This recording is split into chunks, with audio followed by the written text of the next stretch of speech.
আজকের খুতবার মধ্যে একটা ঘটনা আসছে। সেই ঘটনাটা হলো রসুল করিম বেকুন হন না কেন সাল্লাল্লাহু আলাইহি ওয়াসাল্লাম জামাতে নামাজ আদায় করলে, কিসে? জামাতে নামাজ আদায় করলে 5টা পুরস্কার আল্লাহ দান করবেন। হওয়ান পুরস্কার। নামাজ পড়িবেন না জামাতে? ইনশাল্লাহ হন বেকুনে ইনশাল্লাহ।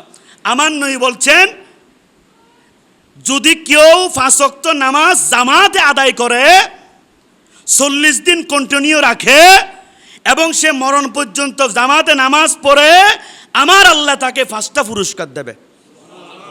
সর্বপ্রথম ওয়াবারাকা লাহু রিজকিহি, আল্লাহ তার রিজিকের মধ্যে বরকত দান করবেন।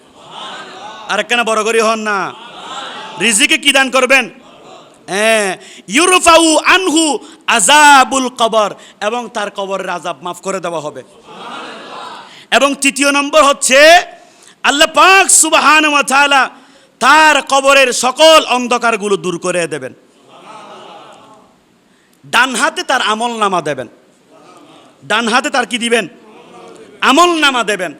এবং 4 নম্বর হচ্ছে ফুলসিরাত দ্রুত পার হয়ে যাবেন। ফুলসিরাত দ্রুত পার হয়ে যাবেন। এবং 5ম নম্বর হচ্ছে ওয়ায়াদখুলুল জান্নাতা বিগাইরি হিসাব, হিসাব ছাড়া সে আল্লাহর জান্নাতে ঢুকবে। দারুস সালাম দিয়ে সে আল্লাহর জান্নাতে ঢুকে আল্লাহর জান্নাতের মেহমান হয়ে যাবে যদি জামাতে নামাজ আদায় করে। এবং যদি কেউ জামাতে নামাজ আদায় না করে, তার শাস্তি কিন্তু 9টা। শাস্তি কয়টা? 3টা ফিদ দুনিয়া, দুনিয়াতে, ওয়া সালাসাতু ফিল কবর, 3টে কবরে, আর 3টা হচ্ছে হাসরের ময়দানে। 3টা কোথায় হবে? হাসরের ময়দানে। 3টে দুনিয়াতে যেগুলো হবে, এগুলোর 1 নম্বর হচ্ছে তার অনেক টাকা উপার্জন করতে পারবে, কিন্তু এইখানে বরকত উঠে যাবে। বরকত কি যাবে? দুনিয়ার 3টে যেগুলো শাস্তি, এটা হচ্ছে বেনামাজি যিনি, তার রিজিকে অনেক টাকা ইনকাম করবে, কিন্তু রিজিকে কুইটিও যাবে।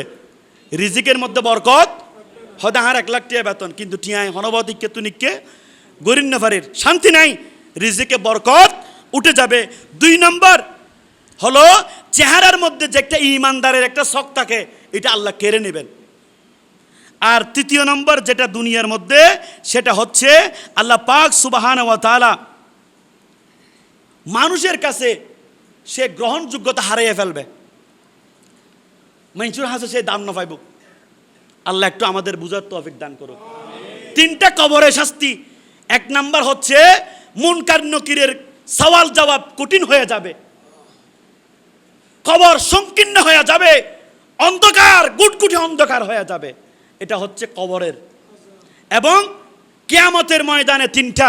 একটা হলো তার হাসর খুব কঠিন হবে, ফুলসিরাত খুব কষ্ট করে পার হইলেও তে অর্ধকে গিয়ে বেজে যাবে, এবং আল্লাহ পাক তাকে বড় জিল্লতের মধ্যে রাখবে। আল্লাহ পাক আমাদেরকে 5 ওয়াক্ত নামাজ জামাতে পড়ার তৌফিক দান করুক। আল্লাহ আমাদেরকে ঈমানদার হওয়ার তৌফিক দান করুক। আল্লাহ আমাদেরকে মুত্তাকি হওয়ার তৌফিক দান করুক। 5 ওয়াক্ত নামাজ হেফাজতকারী হওয়ার তৌফিক দান করুক। আল্লাহ পাক আমাদেরকে মুমিন মুত্তাকি বানাক, নবীজির প্রেমিক বানাক, কবরে হাসরে ফুলসিরাতে আল্লাহর নবীর সাথে থাকার তৌফিক দান করুক।